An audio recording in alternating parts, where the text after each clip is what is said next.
5 seconds. सभापति महोदय प्राथमिक स्वास्थ्य देखभाल के कार्य पर अपना ध्यान केंद्रित कर स्वास्थ्य सेवा योजना आरंभ करने की पहल करने वाले अनेक देशों में से भारत भी एक है।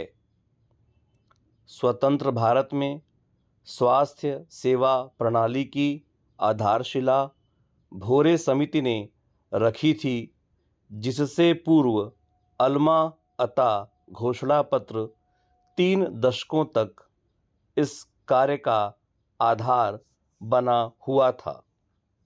स्वतंत्रता के समय देश की स्वास्थ्य सेवाओं का मूल स्वरूप मुख्य रूप से नगरीय जीवन और चिकित्सा पर आधारित था। जो रोगी इन अस्पतालों तथा स्वास्थ्य केंद्रों पर आते थे, उनकी चिकित्सा मात्र उनका रोग ठीक करने के लिए की जाती थी।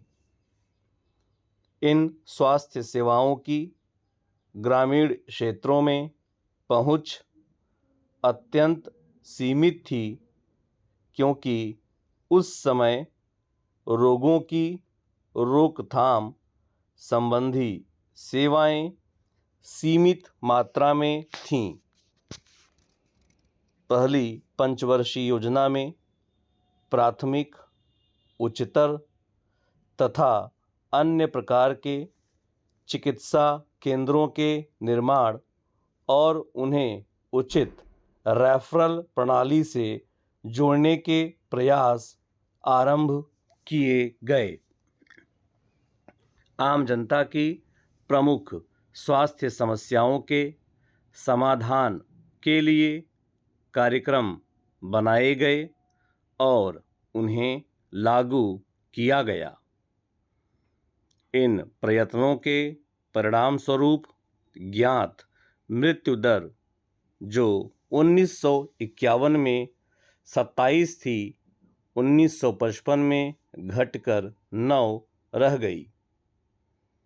लेकिन छूत की बीमारियों और पोषण की कमी से होने वाली बीमारियों की दर में कमी नहीं आई। इसके अलावा HIV जैसे संक्रामक अन्य कई तरह के रोगों के फैलने से अस्वस्थता दर बढ़ी। पिछली 9 योजनावधियों में पूरे देश में ग्रामीण प्राथमिकता स्वास्थ्य देखभाल के मूलभूत ढांचे का निर्माण किया गया है। पर्याप्त मात्रा में उपकेंद्र तथा प्राथमिक चिकित्सा केंद्र बनाए गए हैं, जिससे 9वीं योजना के अंत तक राष्ट्रीय स्तर पर जो मानक इस बारे में बनाए गए थे, वे पूरे हो जाएं। पर्याप्त मात्रा में सामुदायिक स्वास्थ्य केंद्र स्थापित करने के प्रयास किए जा रहे हैं, ताकि ग्रामीणों को प्रभावपूर्ण आपात सेवाएं उपलब्ध हो सकें। लेकिन इन मूलभूत सेवाओं में प्रायः कर्मचारियों की कम संख्या एक बड़ी बाधा रही है और प्रमुख कर्मचारियों की कमी से स्वास्थ्य तथा परिवार कल्याण सेवाओं एवं प्रमुख राष्ट्रीय कार्यक्रमों को प्रभावशाली तरीके से लागू करने में कठिनाई उत्पन्न हुई है। एक समस्या और भी है, और वह है इन 3 स्तरों वाली स्वास्थ्य सेवाओं के बीच कारगर निर्देशात्मक सेवाओं की स्थापना। कर्मचारियों की संख्या को भी निर्धारित करने की आवश्यकता है। सभापति महोदय, प्रमुख कर्मचारियों की कमी की वजह से कार्यक्रमों पर विपरीत प्रभाव न पड़े, यह सुनिश्चित करने के लिए कर्मचारियों की भर्ती में लचीला रवैया अपनाए जाने की आवश्यकता है और आवश्यक हो तो यह कार्य ठेके की प्रणाली से भी किया जा सकता है। 1991 में इस बात का अनुमान लगाया गया था कि भारत की जनसंख्या का लगभग 30% हिस्सा शहरों में रहता है। पिछले 2 दशकों में शहरों में लोगों के स्थानांतरण से शहरी तंग बस्तियों की जनसंख्या में तेजी से वृद्धि हुई है। हालांकि आरंभ में स्वास्थ्य देखभाल की सेवाएं मुख्य रूप से शहरों में थीं, लेकिन बढ़ती हुई जनसंख्या के कारण से सेवाएं अब अपर्याप्त हो गई हैं।